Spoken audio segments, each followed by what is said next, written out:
right, trying this next one, I have sine of 2x minus pi over 2 is equal to -1.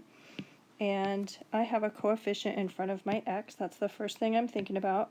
So usually my period for sine is 2 pi, but now because of that coefficient I divide by 2, so my new period is pi. Alright, and then just the directions on here where we're going from 0 to 2 pi. That's our interval. Okay, so the sine of some angle has an output of -1. Okay, remember sine is the y value of the terminal point on the unit circle. That corresponds with the angle 3 pi over 2. So our angle, this, you know, the angle that we take the sine of that gives that output of -1, well, that's 3 pi over 2. Okay, and what's our angle? It's just this big mess of 2x minus pi over 2. Okay. Alright, so now I'm going to go ahead and just solve this equation. 2x minus pi over 2 is equal to 3 pi over 2. Let's just add pi over 2 to both sides.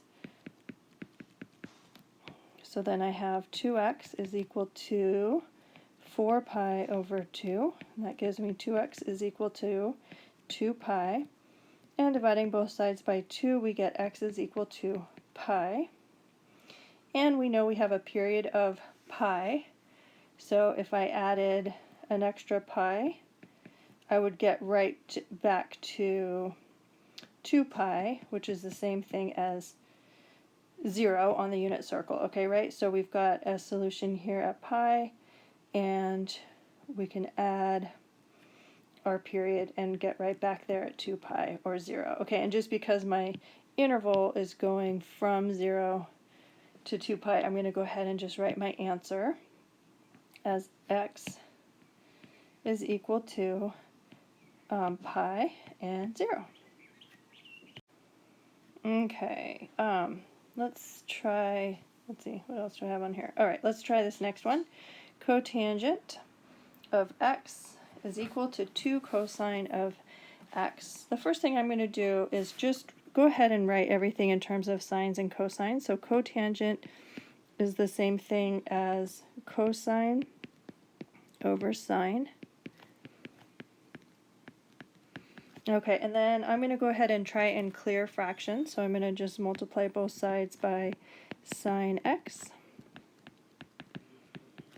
Okay, so my left-hand side just simplifies down to cosine x. Now, 2 cosine x sine x, that is, let's see, we could simplify that. 2 cosine x sine x. That is a double angle for sine, but that still doesn't quite simplify it. I'm going to instead try and just subtract cosine x from both sides. So 2 cosine x sine x minus cosine x. And then I see that there's a cosine on both of these. I make this look easy, but trust me, I've tried other ways, and you kind of can sometimes run into a dead end and you can go back, try it again.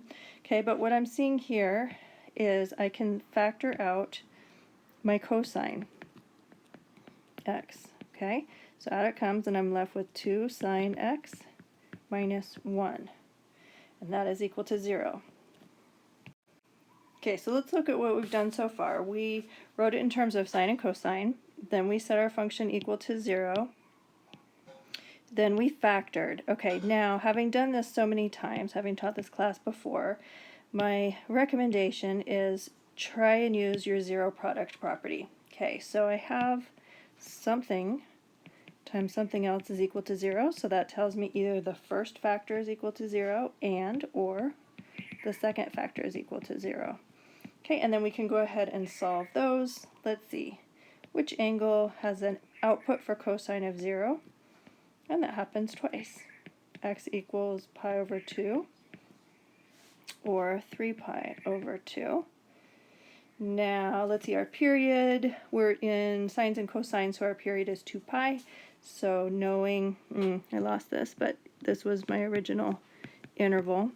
Okay, so I don't get to add additional multiples of my period because it would get too big. So I'm done on that side. Now let's work on this one. Okay, we're going to add 1. So we've got 2 sine of x is equal to 1. And dividing through by 2, we get sine of x is equal to 1/2. And let's see, where is sine positive? Sine is our y's, right?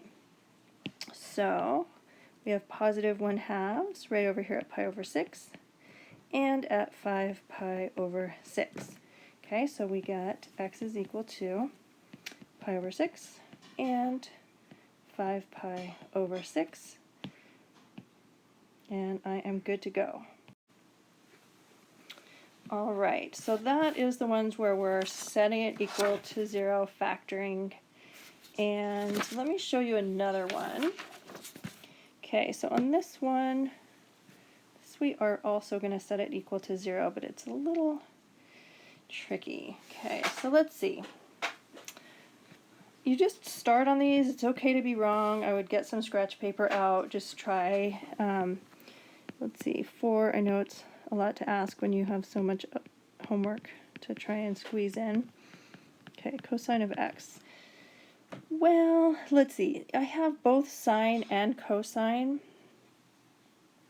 So let's just use a trig identity.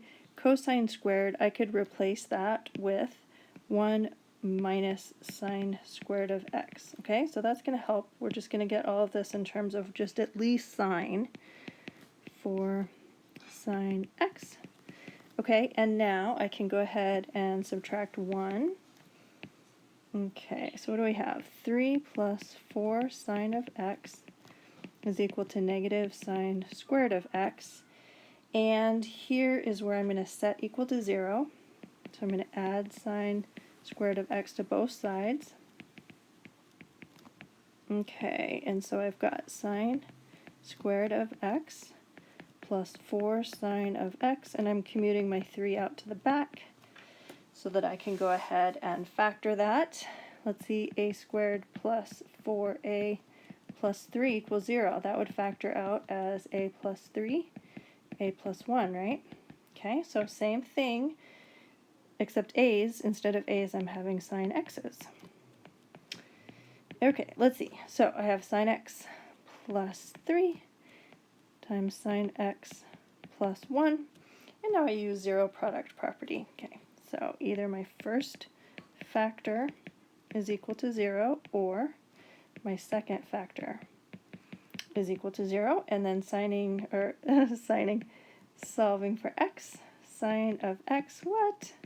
You're supposed to be equal to no solution, or just, equal to no negative 3. That is no solution.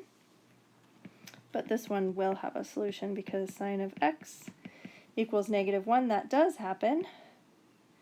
Where is my sine output negative 1? That is at 3 pi over 2. Okay, so that's the big idea here with solving trig functions. Just keeping in mind these ideas of writing in terms of sine and cosine is really helpful.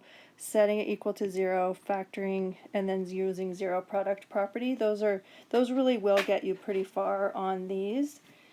So that is the second part of my series on solving trig equations.